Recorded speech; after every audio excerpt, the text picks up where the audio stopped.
বন্দি বিনিময় চুক্তির আওতায় শেখ হাসিনাকে বাংলাদেশে ফেরত পাঠাতে ভারতের প্রতি আহ্বান জানিয়েছেন বিএনপি চেয়ারপারসনের উপদেষ্টা জয়নুল আবদিন ফারুক।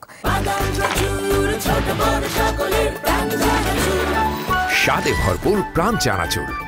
দুর্নীতিবাজ এবং তাদের দোসরদের গ্রেফতার ও বিচারের দাবিতে সকালে প্রেস ক্লাবের সামনে ছিল অবস্থান কর্মসূচি। সেখানেই তিনি বলেন, বঙ্গবন্ধুর হত্যাকারীদের বন্দি বিনিময় চুক্তিতে দেশে ফেরত আনা হয়েছিল। এখন সেই চুক্তির আওতায় শেখ হাসিনাকে দেশে ফিরিয়ে আনা হবে। জয়নুল আবদিন বলেন, দেশের ইতিহাসে প্রথমবার কোনো সরকার প্রধান দেশ ছেড়ে পালিয়েছেন। বিএনপি নেতা আরও বলেন, পুলিশ কর্মকর্তা হারুন ও বিপ্লবকে এখনও গ্রেফতার করা যায়নি। তার ক্ষোভ, হাজার কোটি টাকা লুট করা সংসদ সদস্যরাও এখনও লাপাত্তা। প্রয়োজনীয় সংস্কার শেষে দ্রুত নির্বাচন দেওয়ারও আহ্বান জানান তার।